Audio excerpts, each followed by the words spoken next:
ಕೋಗಿಲು ಬಡಾವಣೆಯಲ್ಲಿ ಅಕ್ರಮ ತೆರವು ಪ್ರಕರಣ. ಕೇರಳ ಸಿಎಂ ಇದರಲ್ಲಿ ಮೂಗ್ ತೂರಿಸಿರೋದು ಸರಿಯಲ್ಲ.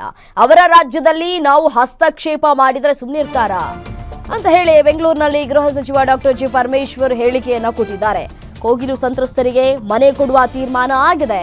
ಆ ಸಮಸ್ಯೆ ಅಲ್ಲಿಗೆ ಬಗೆಹರಿಯುತ್ತೆ ಅಂತ ಹೇಳಿ ಅಂದ್ಕೊಂಡಿದ್ದೇನೆ. ಎಲ್ಲ ಸಾಧಕ ಬಾಧಕ ನೋಡಿಯೇ ಈ ತೀರ್ಮಾನ ಆಗಿದೆ. ಕೇರಳದವರು ಹೇಳಿದ್ದಾರೆ ಅಂತ ಈ ತೀರ್ಮಾನವನ್ನ ಮಾಡಿದ್ದಲ್ಲ ಅಂತ ಹೇಳಿ ಬೆಂಗಳೂರಿನಲ್ಲಿ ಗೃಹ ಸಚಿವ ಡಾಕ್ಟರ್ ಜಿ ಪರಮೇಶ್ವರ್ ಹೇಳಿಕೆ ಕೊಟ್ಟಿದ್ದಾರೆ.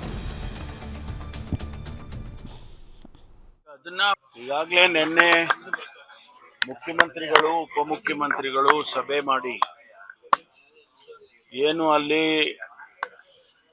ಮನೆಗಳನ್ನ ಡೆಮಾಲಿಷ್ ಮಾಡಿ ಅವ್ರ ಮನೆ ಕಳ್ಕೊಂಡಿದ್ದಾರೆ ಅವರಿಗೆ ಪರಿಹಾರ ಮತ್ತು ಮನೆಗಳನ್ನು ಕೊಡ್ತಕ್ಕಂಥ ತೀರ್ಮಾನವನ್ನು ಮಾಡಿದ್ದಾರೆ.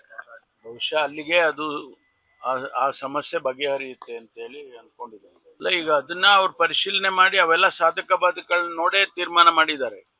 ಮುಖ್ಯಮಂತ್ರಿಗಳು ಮತ್ತು ಉಪಮುಖ್ಯಮಂತ್ರಿಗಳು ತೀರ್ಮಾನ ಮಾಡಿರೋದು ಅವೆಲ್ಲ ನೋಡೇ ಪರಿಶೀಲನೆ ಮಾಡಿದ್ದಾರೆ. ಅದರಿಂದ ಆ ಸಮಸ್ಯೆ ಅಲ್ಲಿಗೆ ಬಗೆಹರಿಯುತ್ತದೆ ಅಂತ ಅಂದ್ಕೊಳ್ತೀನಿ.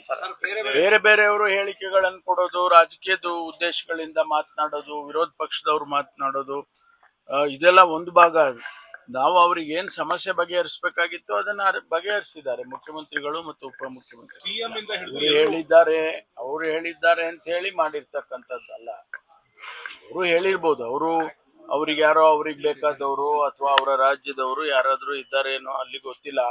ಆ ಒಂದು 100 ಜನರ ಮಧ್ಯದಲ್ಲಿ ಆದ್ರೆ ಅವ್ರು ಹೇಳಿದ್ರು ಅಂತ ಮಾಡೋದಕ್ಕೂ ಹೋಗಿಲ್ಲ. ಯಾರಿಗೆ ಮನೆ ಕಳ್ಕೊಂಡಿದ್ದಾರೆ ಅವ್ರಿಗೆ ಮನೆ ಆಲ್ಟರ್ನೇಟಿವ್ ಆಗಿ ಕೊಡ್ಬೇಕು ಅಂತ ಬೇರೆ ಇಂಥ ಉದಾಹರಣೆಗಳು ಸಾಕಷ್ಟಿದಾವೆ.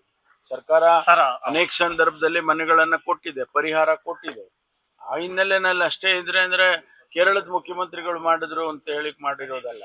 ಕೇರಳದ ಮುಖ್ಯಮಂತ್ರಿಗಳು ನಮ್ಮ ರಾಜ್ಯದ ಅದರಲ್ಲಿ ಮೂಗು ತೂರಿಸುವಂತ ಕೆಲಸ ಮಾಡೋದಕ್ಕಾಗೋದಿಲ್ಲ, ಮಾಡ್ಲೂಬಾರ್ದು. ನಾವು ಹೋಗಿ ಕೇರಳದಲ್ಲಿ ಟ್ರಿವಾಂಡ್ರಮ್ನಲ್ಲೋ